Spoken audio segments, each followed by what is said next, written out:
Hello everyone. इस series में हम एथिक्स में कोटेशन बेस्ड पीवाईक्यू है उनको देख रहे हैं। इसमें हम 2020 माई पीवाईक्यू को देखने वाले हैं।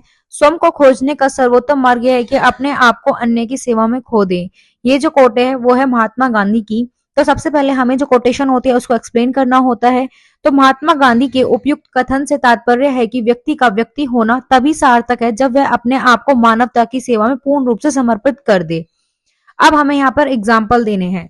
जैसे मदर टेरेसा के उदाहरण से देखा जा सकता है कि वे मानव सेवा व कुष्ठ रोगियों की सेवा में पूर्ण रूप से समर्पित थी और इसी समर्पण भाव से उन्होंने अपनी पहचान बनाई।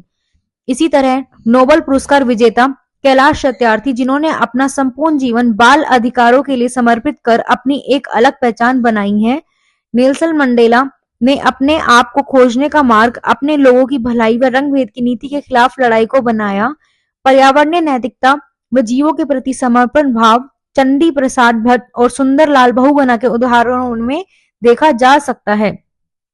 प्रशासनिक दृष्टि से भी अनेक उदाहरण देखे जा सकते हैं जिसमें अपना जीवन के उद्देश्य मानव सेवा राष्ट्र हित को बनाया, जैसे कि मंजूनाथ सत्येंद्र नाथ दुबे।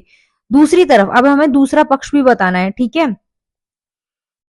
एक तो हमने बता दिया जिन्होंने मानव सेवा में अपने आप को समर्पित किया, लेकिन दूसरी तरफ ऐसे भी उदाहरण है जब मानव व्यक्तिगत हितों व भौतिकवादी हितों को सर्वोपरि रखकर अपने स्वार्थों की पूर्ति में लगा हुआ है, जिससे प्रकृति को नुकसान के साथ साथ देश में सतत समावेशी विकास के उद्देश्य को नुकसान पहुंचा रहा है। और भी एग्जाम्पल यहाँ पर ऐड कर सकते हो ऐसे लोगों को जो नुकसान पहुंचा रहे हैं। अतः कहा जा सकता है कि गांधी जी के नैतिक विचारों में वंचित वर्ग का सामाजिक आर्थिक उत्थान, लैंगिक समानता, मानवाधिकार, प्रकृति संरक्षण और मानव का कल्याण संभव है। अब ये मटेरियल तो बस मैंने आपको आपकी समझ के लिए यहाँ पर दे दिया, लेकिन अब समझने वाला पार्ट को समझो। देखो, जैसे मैंने आपको एसए के लेक्चर्स करवाए थे और मैंने ये बोला था मैंने जो एसए में करवाया है ना उसका बहुत सारा पार्ट जो है एथिक्स में यूज में होगा। तो हमें जो कुछ अच्छे एग्जाम्पल्स बताने हैं ना, तो मैं ये पहले भी करवा चुकी हूँ। अच्छे एग्जाम्पल्स की कमी नहीं, ये तो यहाँ पर मैंने कुछ एग्जाम्पल्स लगा रखे हैं और ये है बैड एग्जाम्पल, ठीक है। अब हमारे पास एसए में तो बहुत ज्यादा हमें लिखना होता है, लेकिन एथिक्स में वही हमारे पास होती है वर्ड लिमिट।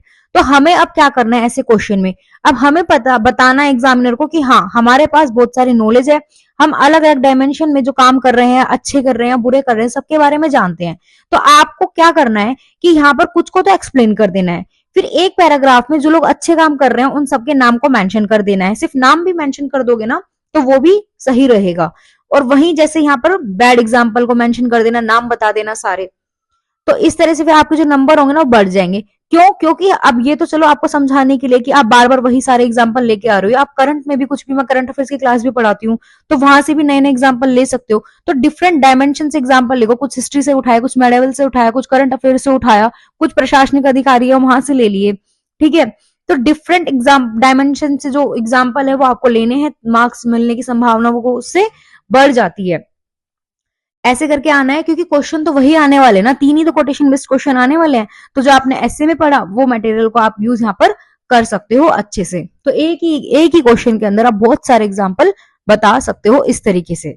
लेकिन जो स्टार्टिंग में बिगनर होते हैं तो उन्हें नहीं समझ में आता, वो क्या करते हैं, जैसे मान लो मदर टेरेसा है तो इसको लेकर ही पूरे पूरे 2 पैराग्राफ भर दिए, एक दो एग्जाम्पल ही लिख पाए। लेकिन जैसे जैसे हम धीरे धीरे प्रैक्टिस करते हैं, यही होता है प्रैक्टिस से कि हम ज्यादातर कम मतलब कम शब्दों में भी ज्यादातर चीजों को कैसे लिख सकते हैं। तो वो मैं आपको इस क्वेश्चन के माध्यम से समझा रही हूँ।